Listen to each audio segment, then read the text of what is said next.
Here's something that is not supposed to happen to a United States Navy strike element. 3 ships.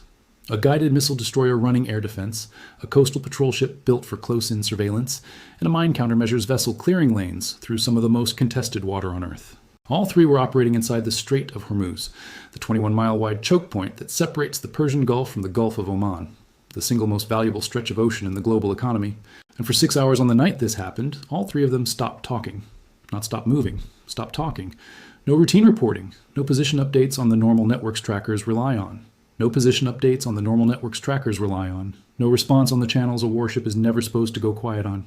Ship tracking analysts who watch the Strait around the clock started noticing the gap almost immediately, because these are exactly the ships whose movements are supposed to be the most visible, the most predictable, the most defended pieces of America's forward presence in the Gulf. And then, for 6 hours, they simply were not there.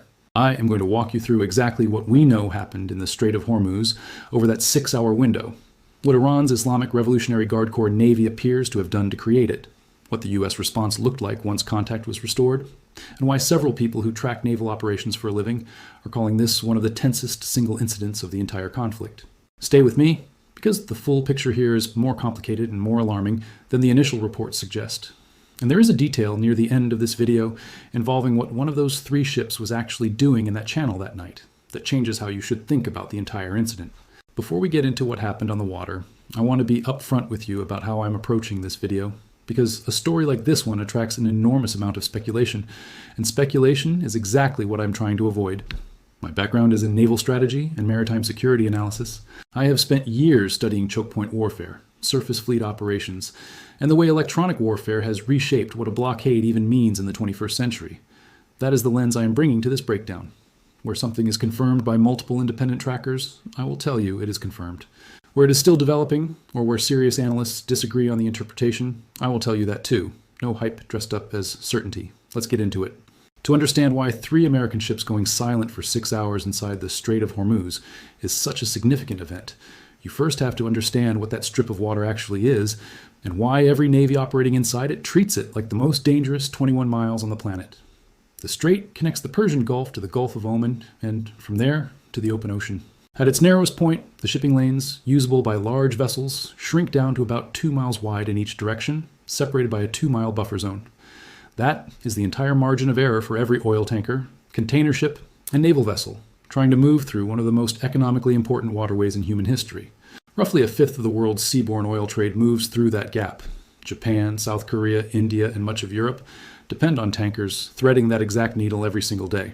And because the strait sits entirely within range of Iranian coastal radar, missile batteries, and fast attack craft based along its northern shore, every ship that transits it does so inside somebody else's engagement envelope, whether that ship's crew thinks about it that way or not. The United States has maintained a rotating naval presence in and around the strait for decades, built around the 5th Fleet, headquartered in Bahrain, precisely because keeping this waterway open is treated as a vital national and global economic interest.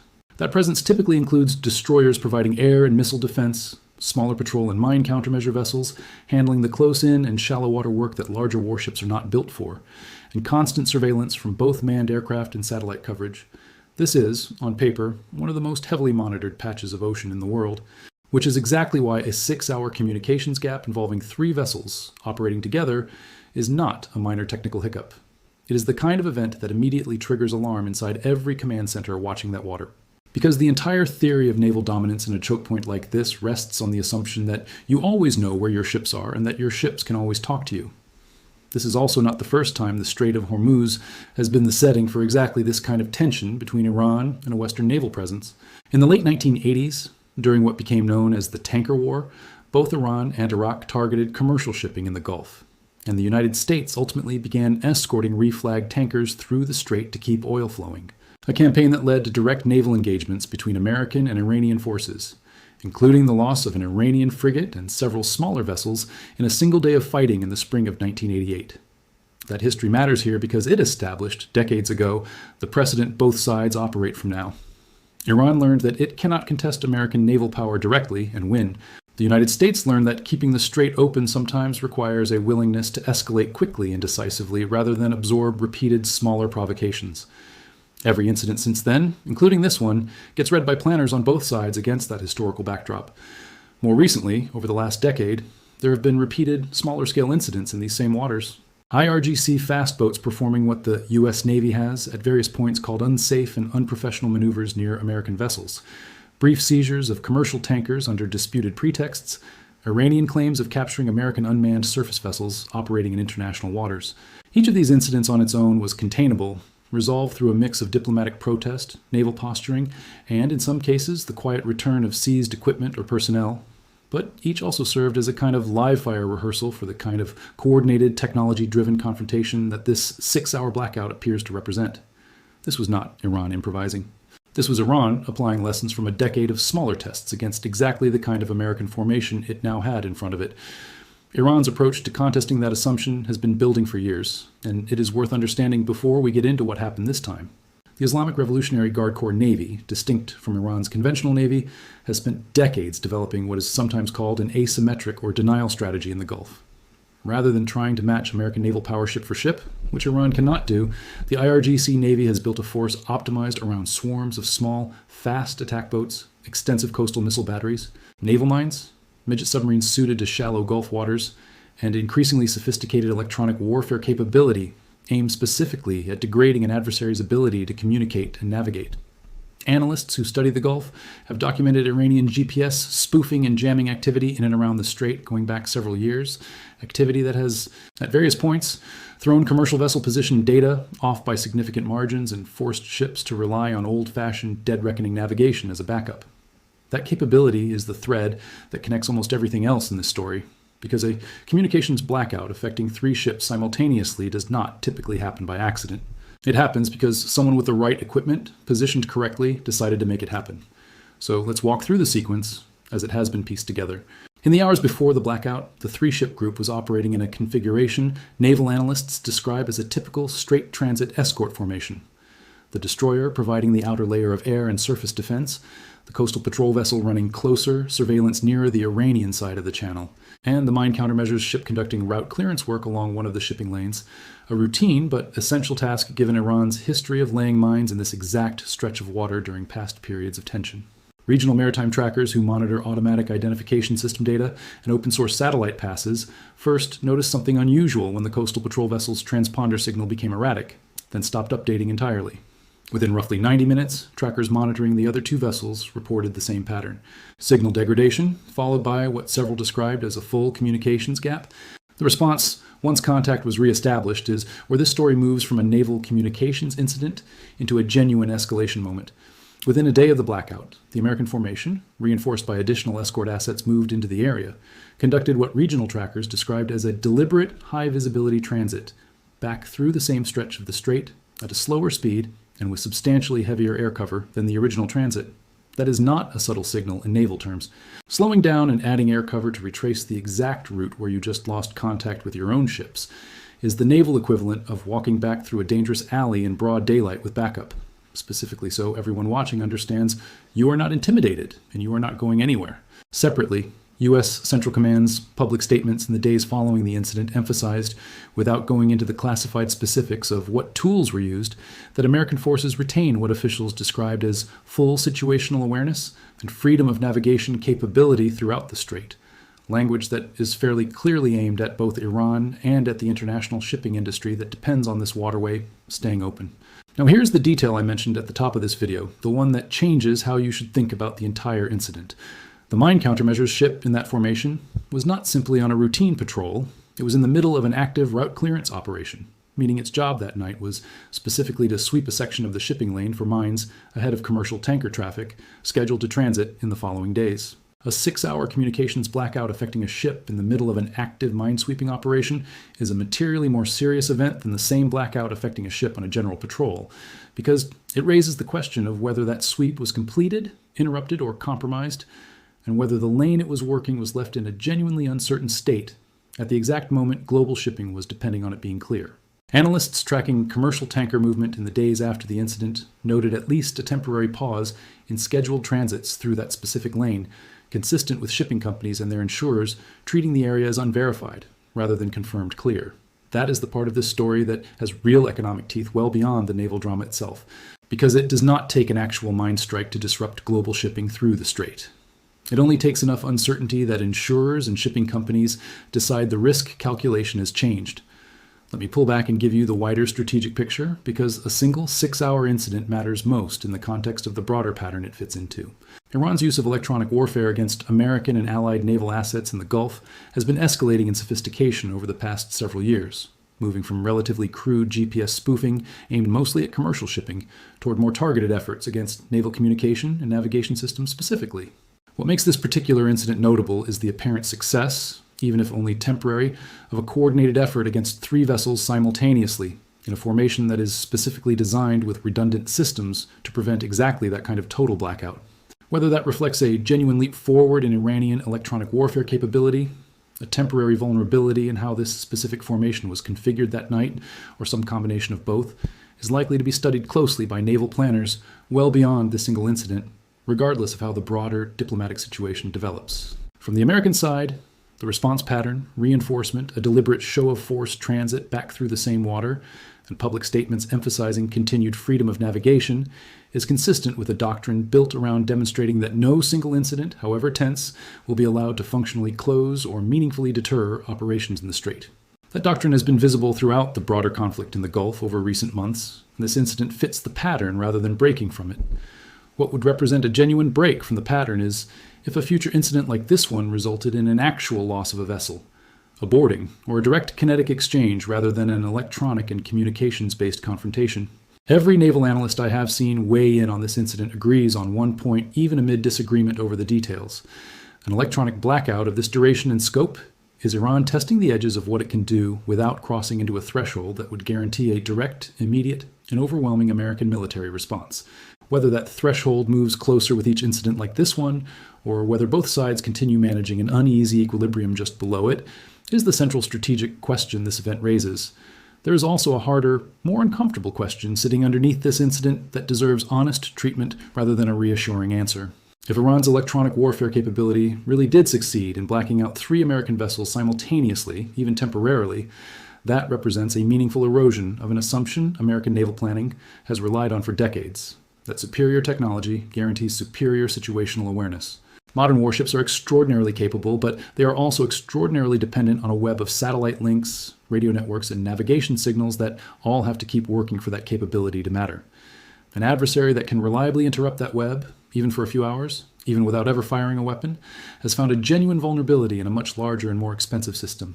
That is a different kind of threat than a missile or a mine, and in some ways a more strategically interesting one, because it does not require Iran to match American hardware. It only requires Iran to be good at disrupting the invisible signals that hardware depends on. None of this means the American fleet is somehow outmatched in the Gulf. The reinforcement, the show of force transit, and the broader campaign context all point to a force that retains overwhelming conventional advantage and has repeatedly demonstrated the ability to respond decisively once it regains the initiative.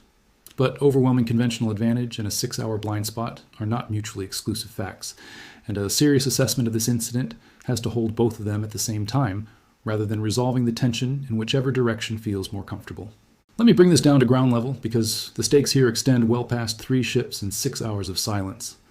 The Strait of Hormuz carries roughly 1/5 of the world's seaborne oil trade every single day, along with a substantial share of global liquefied natural gas shipments. Insurance underwriters who cover vessels transiting the Strait price risk based on exactly this kind of incident, and even a temporary increase in perceived risk translates directly into higher war risk insurance premiums for every tanker making the transit, costs that flow downstream into shipping rates, oil prices, and ultimately into fuel and goods prices for ordinary people who will never hear about this 6-hour communications gap. Reports of even a brief pause in scheduled tanker transits through the affected lane in the days following the incident are a small, concrete example of exactly that mechanism in action. You do not need an actual attack on a tanker to disrupt the global economy through this choke point. You only need enough uncertainty that the people insuring and scheduling that traffic decide, even temporarily, that the risk calculation has shifted, and history in this exact waterway shows that decision can happen very quickly. Consider the mechanics of how this actually reaches a household budget, thousands of miles from the Gulf. War risk insurance for a single large tanker transiting a contested strait can run into hundreds of thousands of dollars for that one voyage once underwriters start pricing an elevated risk, and that cost does not disappear. It gets passed down the chain to the refiner, then to the distributor, then to the price at the pump, and the price of everything that gets shipped using that fuel. A single well-publicized incident like a 6-hour naval blackout in exactly the lane tankers use can be enough on its own to move that pricing, even before anyone knows the full details of what actually happened. Multiply that by the fact that this is not an isolated event, but one data point in an ongoing pattern of tension in the same waterway, and you start to see why energy markets and shipping analysts pay far closer attention to incidents like this one than the relatively modest scale of the event. 3 ships, 6 hours, no casualties, would suggest on its own. It is also worth sitting with what this incident says about the nature of modern naval confrontation more broadly. A generation ago, an incident like this would likely have needed an actual exchange of fire to register as a serious escalation.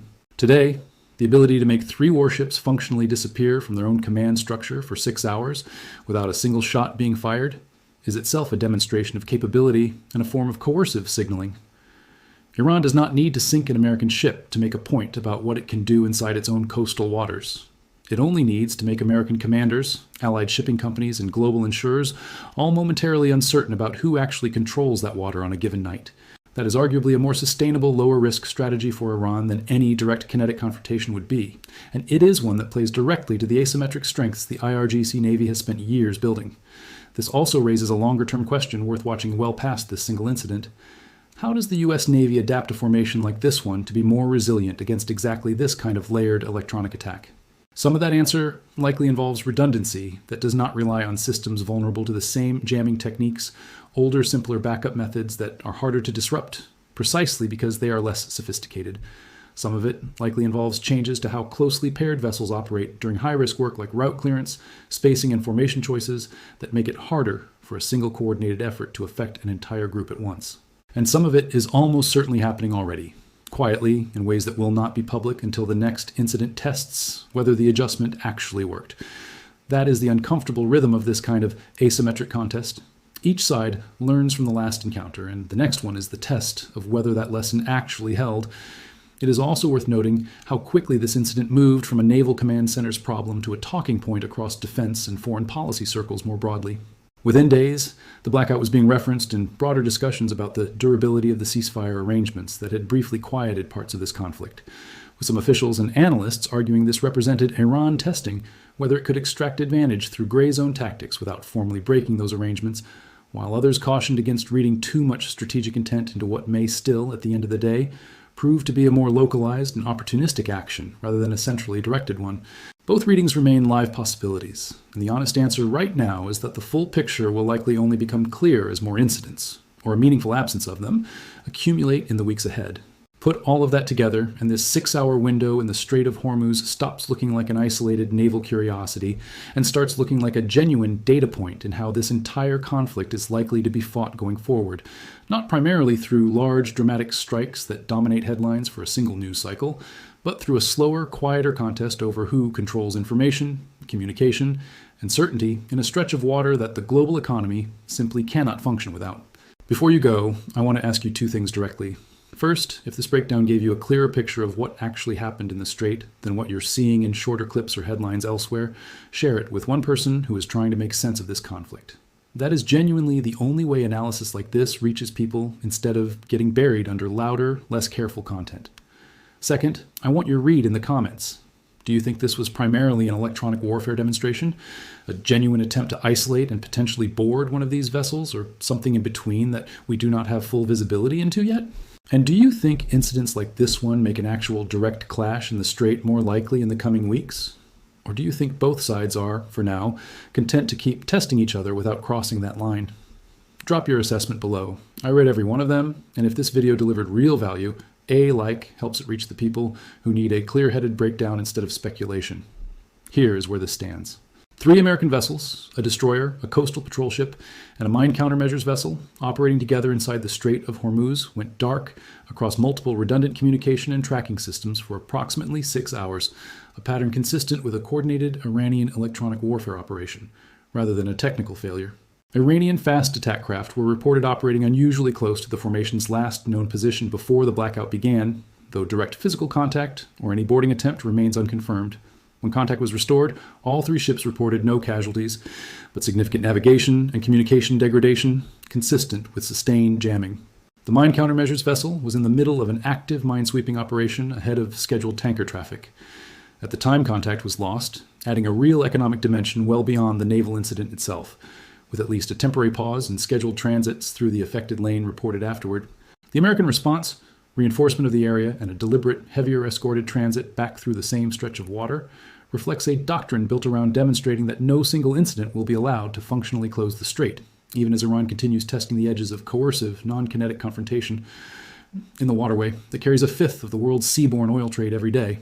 Whether this represents a ceiling on how far Iran is willing to push without crossing into direct conflict, or a preview of incidents still to come, is the question every analyst watching this waterway is now asking.